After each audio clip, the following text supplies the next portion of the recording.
Welcome back to News Up Extra on Silverbird News 24. We will be talking about mental health awareness. It is something that has been underrated. Mental health, people, especially in this climate, people look down on mental health and they try to play down on your problem. If you, for example, have an issue, they'll be like, you never so far reach me, or you don't. And then some people are not even aware that they have mental issues and they need to seek medical help. So we are going to be speaking with Elizabeth Eno Akan. Elizabeth Eno Akan is a writer, an activist, and a mental health advocate. And so we'll be talking about the need to create awareness against social stigma. You're welcome. Thank you very much. Thank you very much. So good to be here. Yeah. So there's a temptation to ask what the definition of what mental health is. Yes. Yeah. Okay. So mental health is basically the state of well-being of your emotional self, your psychological self, and your social well-being. So these are like the three things that really encompass what a person's mental health is like. Okay. But, just like she said in her introduction, most people, when we talk about, I've seen a lot of skits, for instance, where people joke about the issue of mental health and they try to trivialize it, make it sound as though mental health is a Gen Z kind of thing, Yes. A child is sent to go and do this, and then I'm going through a lot, and then, the jokes that come with it and all of that. But how real is it?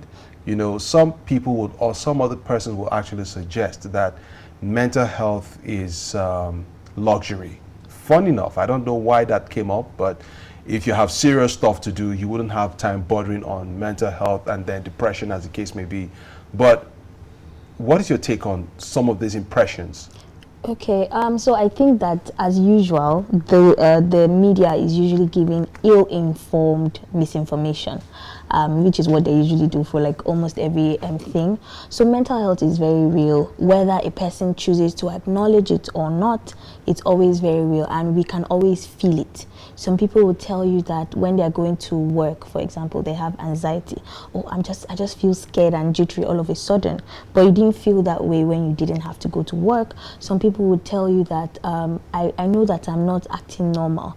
You understand? Maybe you're getting too angry. You know that usually, oh, this is not how I get angry. But you're getting really angry. You're snapping at your children. You're snapping at your spouse. Everybody. You're basically shouting at everybody. Something is wrong with your mental health. You're not all right. So these are like the indications. And then people can also get diagnosis from the hospitals. And then people feel like, okay, depression means that you're lying down in bed. That's part of it. That's how some people manifest symptoms. Oh, you're lying in bed, you can't do anything. Oh, that means I'm depressed. Some people are functionally depressed. So there was someone I know that was he was going to move for let's say, for example, he stayed in like an urban place like Abuja, and he was going to move to like Nasarawa. And people are like, why are you moving to Nasarawa? And he's like, oh, rent is cheaper there. Oh, but there are places here where you can still go. It's far from like the main town, but it's still basically the same price, not a big difference. And he was like, oh, I want to go. And along the line, for some reason, he had to go to the hospital. And then he got a diagnosis and they told him, you're depressed. So what he was doing subconsciously was that he was trying to separate himself from his support system. So your support system is basically the people around you, your friends, people you talk to often, your acquaintances, So he was trying to distance himself, because when you take yourself away from an environment that you've been since you were born to an environment where nobody knows you, nobody is really going to know where you live. Even if you die, for example, nobody is going to come and see you. So they're not even going to discover whatever is going on with you, fast. So that's what he was trying to do. But someone would look at him and say, oh, you're not depressed, because he's moving around and he's doing things. So those are like kind of like the manifestations. It doesn't always come as we want it to come, but it is a mental issue anyways. All right. Okay, they said according to statistics that globally about 3 to 2 million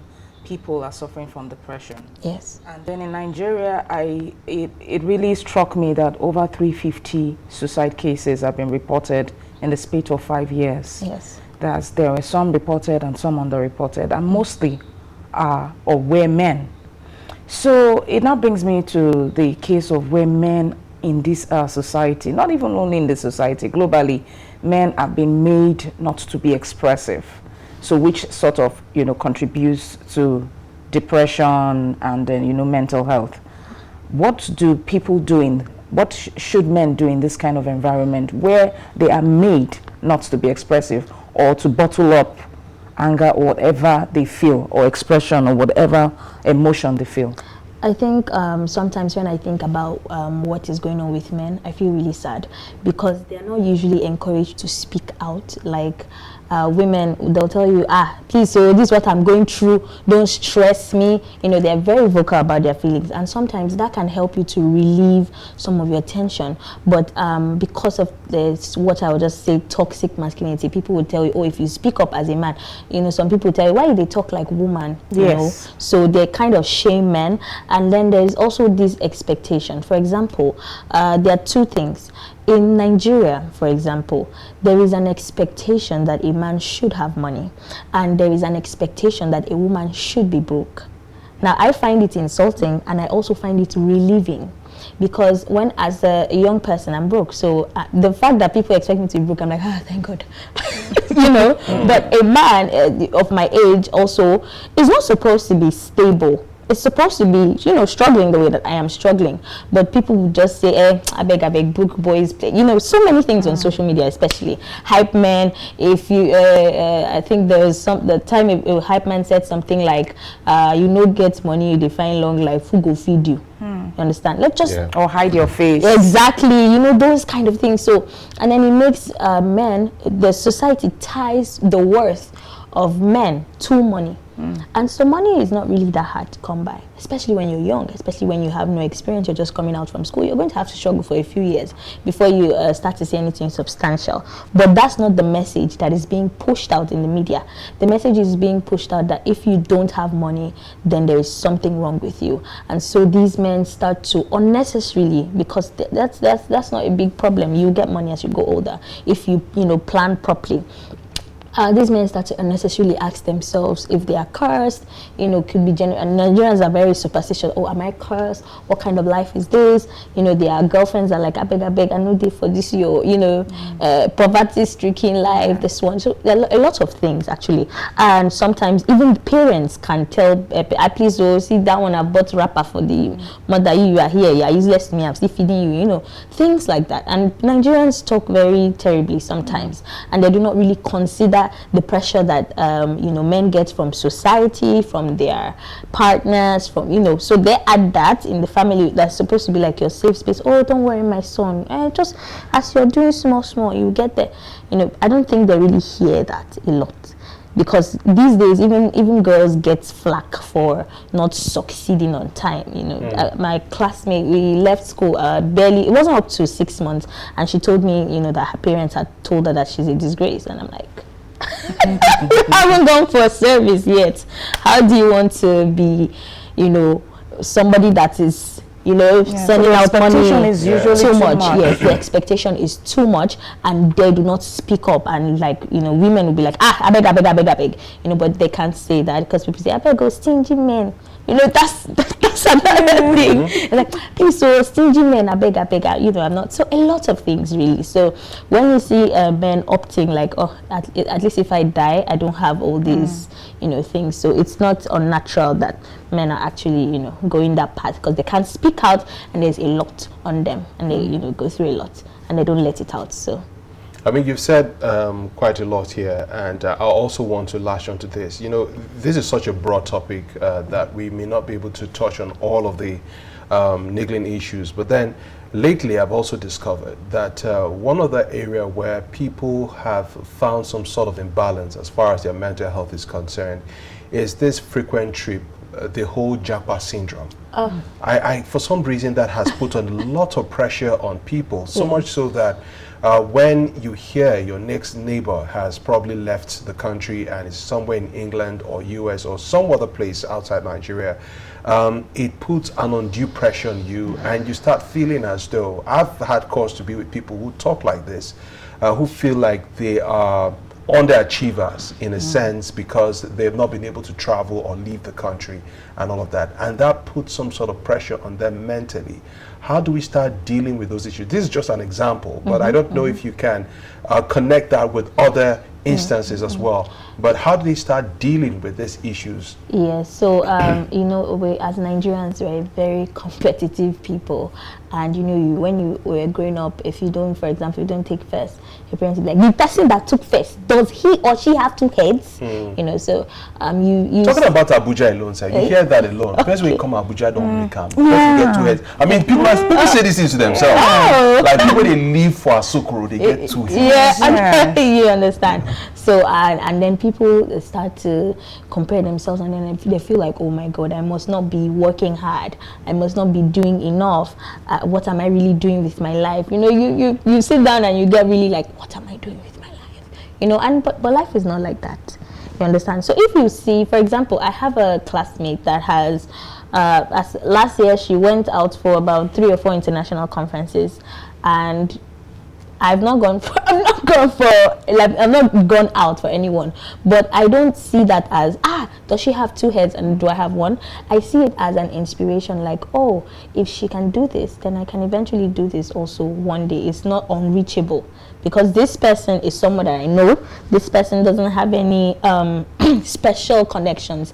This person got there by her hard work and determination, and the fact that I know the hard work and determination that she put. I'm also working, you know, hard, but not as hard as her, to be honest. And people a lot of times do not see these things. I've been somewhere where someone told me that that girl makes him feel like he's joking in school, but the truth is that this person doesn't put in. If you divide the work that that girl does into 10, this person that is complaining doesn't do 1/10 of that. You understand? But you don't do 1/10 of what this girl is doing. How do you expect to really get do the same what results? Yeah, because she's really doing a lot at, you know, and it's not everybody that has that capacity. So if you go at the rate in which, you know, you're, you know, doing work, and if someone else's pace is too much, because honestly, some people say, oh, I put out 400 applications and I can't put out 400 applications for any reason. Yeah. Why am I putting 400 applications out? What kind of stress is that? You know, my pace is like, I don't know, like once a month. But here's the thing though, I'm thinking that, you know, because the focus here is even on stigmatization. So I'm beginning to feel that, look, we don't even, let's start with the first issues here. We probably we can't even identify a mental problem or an individual with a mental problem. We can't even identify that individual, talk less of even stigmatizing such people. I don't know. I'm just thinking. So let me just put that in. But at times when we identify, we sort of stigmatize. Yes. I was telling you about a colleague that has autism. Okay. I noticed that autism because I know autistic people. But people didn't understand that this man is autistic because it was unnecessarily overly forward.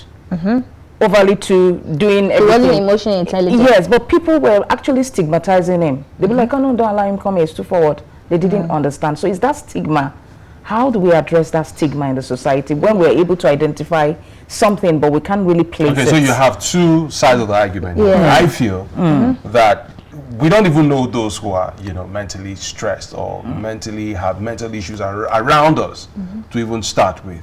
Well, I don't know. I would say that the Nigerian culture kind of says, you know, when people say, hey, I am mad, you know, where did gunga? You know, Yoruba people tell you I'm really. So sometimes people may be acting out angrily as an indicator that there's something wrong with me.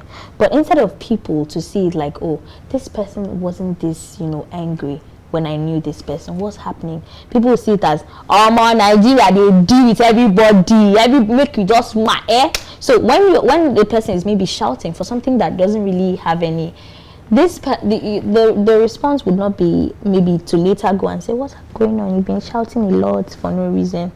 They'll just say, are you talking to me? You know, we just react. We do not think like, why is this person reacting this badly over such a small thing? I think that as a people, we don't really care enough to, I beg, everybody getting your problem. That's, you know, such a thing, but we don't care for ourselves. Like, what's happening? Why are you angry? Why are you shouting this much? It's not something that is that serious, you know. There was a time I was staying somewhere, and then I did something very minute. You know, I put by mistake, like my sponge entered somebody's water, and then I said, "Oh, sorry," and she's like, "You will replace my water." I'm like, "Okay, fine, I will. Sorry," but she kept on shouting. She shouted for 30 whole minutes. I even left, and she was still shouting. And I had bought the water. Like, somebody now had to come and tell me that, oh, she had a really bad day at work. Sorry. And that was it. And when I came back, she was all smiles. You understand? Hey, welcome. And so, but if I had reacted to what she was doing, you know, it would have escalated. And so people don't just want to see that this is what is happening. They just chalk it off to Nigeria, they pepper everybody. And then to what you said about people seeing it and then actually stigmatizing, I feel like as a people, we do a lot of stigma. That's just the truth. If somebody is different from the way that we act in any way, we want to stigmatize the person. People want to stigmatize you for being promiscuous. People want to stigmatize you for not being promiscuous. Nigerians, they just want to stigmatize you sometimes, and it's really bad because we don't really see it sometimes as that. We just see it as, oh, we're catching cruise. But you know, this is a real person, and the things that you're saying could be affecting the person adversely. You don't know whether the person already was not very happy, and then you're saying all these things, and if the person is reading it, it has a way of really attacking, you know, that person's mental health. Because even though these people are strangers on the internet, sometimes you may ask yourself, am I really this bad? Am I really going to go to hell? Am I really wasted sperm? Should my parents really have used the condom? You know, they write a lot of really terrible things. And when you check why they're writing these things, it's simply because the person is different from them. All right, okay, so let me just go through this. It is really sad that people are depressed and they do not know. Yes. So when is the time for me to seek medical help? Like, I think I have a mental, just quickly. Okay. Yes, So, when is that time to seek medical help? okay, so first of all, you need to be aware of yourself as a person. Like, okay, I need to look at myself and know how I am normally. So I'll just give you an example. There was a time I was really broke. I used to react so angrily to nearly everything. Do you get? Like, if let's say something is not going to bring money to me, I can react really angrily with it. And I started to ask myself, this is not me. Like, this is not how I react normally. And so I said, this is what I call it, Stigma induced. And so I say, okay, whenever I start to feel that rising anger, I just sit back and say, okay, if I had money, would I react like this? How would I react? And then I would say, okay, no, I would react this way. And so that's how I'm going to react. The way that I would have reacted had I, if I had money. So that's the same way that people should think about them. Oh, why am I shouting so much? I usually don't, you have to just know yourself. I usually don't shout this much. Why am I this angry? Okay, I'm angry because maybe I'm owing my rent and things are not going well. Okay, if things were going well, how would I have reacted? That sometimes helps you to know, like, okay, I am going out of track. And if you cannot control it, you need to seek medical help. And there's something I would just like to add. Sometimes it's biological. Some people just have it, just like how you have like an illness. Some people just, the chemical mixtures in their brains just cause them. They have a mental disorder, and so they have to actually take meds to try to correct that. So sometimes it's biological. It's not necessarily from trauma. Okay, yeah, and then there's trauma. Some people you get, people go through beatings when they were kids, and I used to think that beatings was just with cane. I did not know how terrible children used to be, flogged until I grew older. They're beating you, so that's trauma. You went through a rape, that's trauma. Some people get robbed and they cannot go past, they can't process that trauma.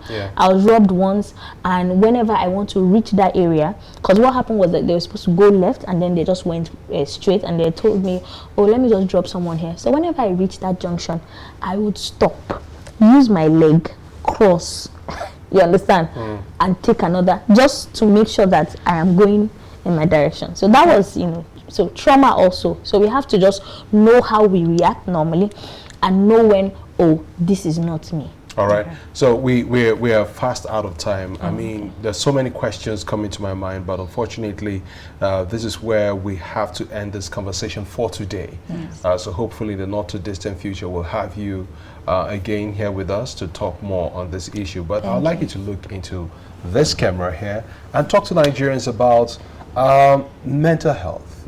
Make it. I don't know what you would like to say to Nigerians in just a minute or 45 seconds. Okay. Dear Nigerians, I need you to care about yourselves. Put yourselves first. Not your marriage, not your spouse, not your parents. Put yourself first. Do what makes you happy. And tell other people that this is what makes me happy. People who love you would be able to understand when you're seeking your own happiness. And please do it without harming others. Doing what makes you happy is not yahoo. So you're putting other people in disarray. But yes, essentially do what makes you happy. Laugh. Laughing helps you to release very happy chemicals into your system. So laugh more. Laughing is still a manly thing to do. It's not unmanly. And cry when you want to cry. Even if you don't want to cry in public, cry in private. It also helps. Thank you. Yeah, that's a good one. Little therapy there. Thank you so much, Elizabeth Eno Akan. Akan, okay. Yes. Akan, sorry for that. No Thank you so much for coming on the show. And like I said earlier on, we can't wait to have you back again. Thank you. To Thank talk you more very on much. this. Yes.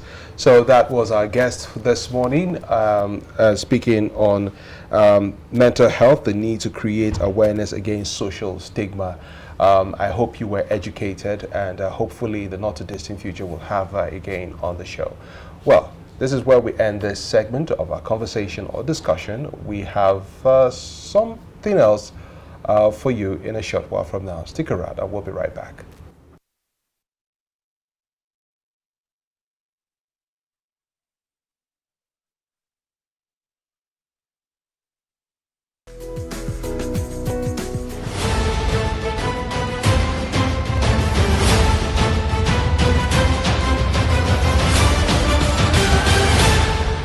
With the rise in cases of kidnapping, banditry, cold clashes, bombings, and other acts of terror, it seems the current state of insecurity is relatively higher than ever before.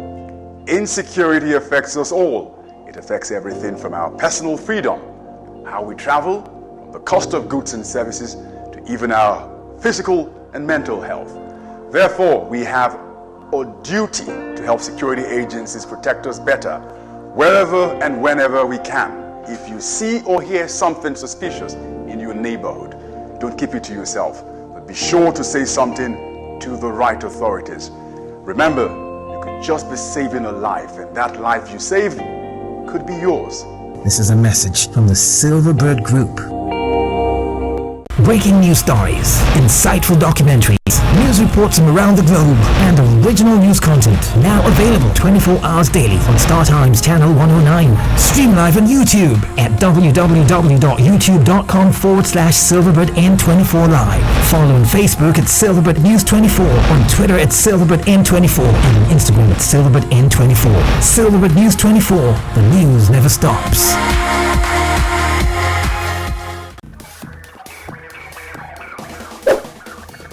You can now stream Silverbird News 24 live on mobile app.